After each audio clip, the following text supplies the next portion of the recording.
Bonjour les amis, வணக்கம் நண்பர்களே. Aujourd'hui, on va préparer la patate douce sucrée. இன்னைக்கு சக்கரை வெள்ளிக்கிழங்க இனிப்பு வகை ஒன்று செய்வோம். J'ai pris 2 patates douces, je les ai lavées, puis je les fais bouillir à la vapeur. 2 கிழங்க வேக வச்சு எடுத்து வச்சிருக்கேன். Pour commencer, j'aurai besoin de 2 cuillères à soupe de coco râpé. தொடக்கத்துக்கு 2 tablespoon தேங்காய் துருவல் எடுத்து வச்சுக்கோங்க. On va aussi prendre 2 cuillères à soupe de sucre, 2 tablespoons சக்கரை எடுத்து வச்சுக்கோங்க. J'ai sorti le grand saladier, ஒரு பெரிய பவுல் எடுத்து வச்சுக்கோங்க. Et puis, je vais d'abord peler les patates douces qui sont déjà pré-cuites. இந்த வேக வச்சு எடுத்து வச்சுருக்கோம்ல, இந்த கிழங்குல இருக்கிற தோலெல்லாம் முதல்ல அகட்டிடுங்க.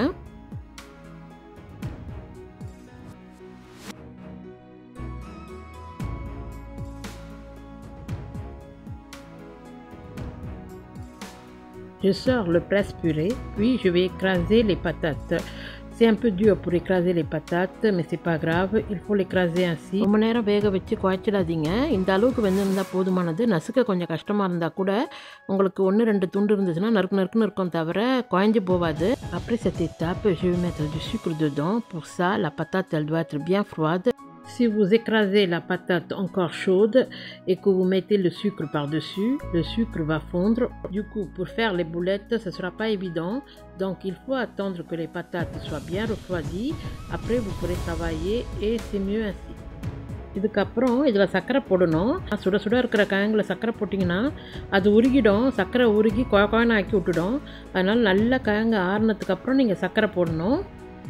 J'ai fini tant bien que mal à écraser les patates. Même s'il reste des bouts, c'est pas grave, ça reste croquant et c'est super bon aussi. ஒரு வகையாக இந்த கிழங்கு எல்லாத்தையும் நல்லா நசுக்கிட்டேன். இப்போ 2 டேபிள்ஸ்பூன் சர்க்கரை போட்டுடுவோம்.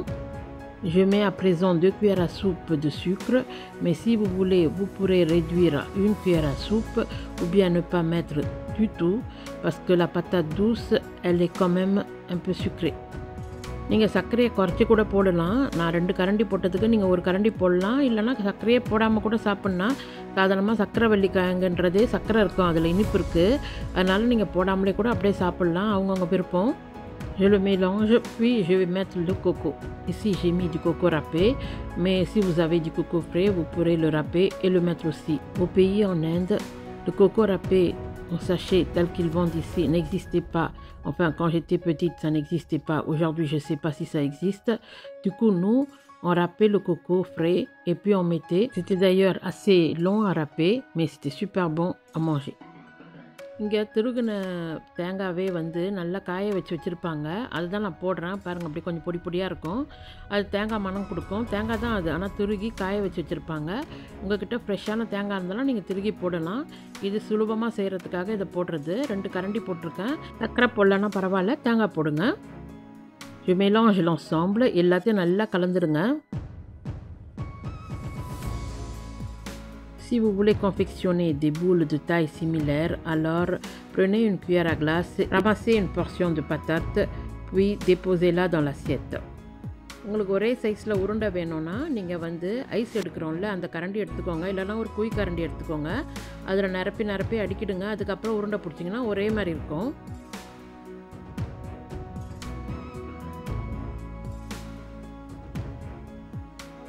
Voilà, les portions de patates sont prêtes. இப்போ எல்லாம் ரெடியாக இருக்குது. Je vais mettre à présent 1 cuillère à soupe de coco râpé et 1 cuillère à soupe de sucre dans le plateau. ஒரு கண்ணாடி எண்ணத்தை வெளியே எடுத்து வச்சுருக்கிறேன். அதில் 1 டேபிள் ஸ்பூன்னு இது போடுறேன், தேங்காய் துருவல். இப்போது 1 டேபிள் ஸ்பூன் சர்க்கரை போடுறேன். ரெண்டையும் நல்லா கலந்துட்டு இந்த உருண்டை எடுத்து அதில் உருட்டி எடுக்கணும். Je vais mélanger sucre et coco ensemble. Puis, je vais prendre chaque portion de boulette et le rouler dessus. Comme ça, ça va s'imprégner de coco et de sucre. Lorsque vous allez déguster ces boules de patates, vous allez sentir le sucre et le coco par-dessus et dedans aussi. C'est super bon, mais bon, il faut aimer le sucre pour ça. Si vous voulez éviter à tout prix le sucre, dans ce cas-là, ne mettez pas le sucre, utilisez que le coco. Et c'est aussi bon, comme je vous ai dit auparavant, la patate douce est naturellement sucrée. இந்த கிழங்கை நீங்கள் சாப்பிடும் போது மேலேயும் இனிப்பாக இருக்கும், உள்ளாரையும் இனிப்பாக இருக்கும். இனிப்பு பிடிக்காதவங்க இல்லை டயட்டில் இருக்கிறவங்கலாம் இனிப்பு போடாதீங்க. ஏற்கனவே நான் சொன்னது போல தான் சர்க்கரைவள்ளி கிழங்குலே சர்க்கரை இருக்குது, இனிப்பு இருக்குது. அதனால நீங்கள் சர்க்கரை போடாமலே வெறும் தேங்காயிலே துருவல்லே நீங்கள் உருட்டி இந்த மாதிரி சாப்பிடலாம். அதுவும் நல்லா தான் இருக்கும். அவங்கவுங்க விருப்பத்துக்கு தகுந்த மாதிரி செஞ்சுக்கோங்க. Ces boulettes ainsi confectionnées, vous pourrez le manger en goûter. Évitez de le manger en dessert même si c'est un sucré parce que c'est assez consistant. இது ஒரு இனிப்பு வகைன்றதுனால சாப்பிட்டுட்டு டெசராக சாப்பிடாதீங்க. செரிமான கோளாறு இருக்கிறவங்களுக்கு இது இன்னும் ஹெவியாக ஆக்கிடும். அதனால் நீங்கள் சாயந்தரமாக குத்தேவாக சாப்பிடுங்க, அது டிஃபனாக சாப்பிடுங்க, நல்லாயிருக்கும். J'ai utilisé une mélange de coco et sucre pour rouler les boulettes, environ 2 à 3 cuillères à soupe, et j'en ai fait 13 boulettes en tout. 2-3 table spoon அளவுக்கு சர்க்கரையும் தேங்காய் துருவலையும் போட்டு இதை உருட்டி எடுத்துட்டேன். எல்லாம் சேர்த்து 13 உருண்டை கிடச்சிது. ஒரு உருண்டை பெருசாக இருந்தது, அதில் கடைசி உருண்டை 13 உருண்டை கிடச்சிது. எல்லாத்தையும் சாப்பிட்டு முடிச்சாச்சு. 2 நாளாக வச்சு ஃப்ரிட்ஜில் வச்சு தான் சாப்பிட்டோம். நல்லா இருந்துச்சு. நீங்களும் உங்கள் வீட்டில் ட்ரை பண்ணி பாருங்கள். உங்களுக்கு இது செய்ய தெரியும், நம்ம ஊரில் இருக்கிறவங்களுக்கு செய்ய தெரியும். இந்த ஊரில் இருக்கிற வெள்ளைக்காரவங்களுக்குலாம் இது பிடிக்குமான்னு தெரியல.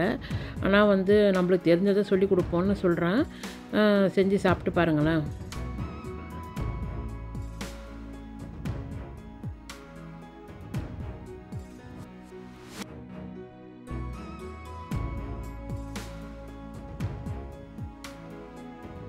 Voilà les amis, je suis très contente d'avoir partagé une recette qui a bercé mon enfance et qui a éveillé en moi beaucoup de souvenirs.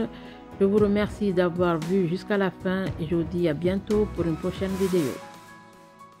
அவ்வளோதான் நண்பர்களே, சர்க்கரை வெள்ளிக்கிழங்கு ரெடி ஆகிடுது. இப்போது ஒரு உருண்டை எடுத்து வாயில் போட்டு நல்லா சாப்பிட வேண்டியது தான். நான் சாப்பிட்டு பார்த்தேன், சூப்பராக இருந்துச்சு. நீங்களும் உங்கள் வீட்டில் ட்ரை பண்ணி சாப்பிட்டு பாருங்கள், உங்களுக்கும் பிடிக்கும். இந்த வீடியோ பார்த்தமைக்கு ரொம்ப நன்றி நண்பர்களே. மீண்டும் சந்திப்போம். நன்றி, வணக்கம்.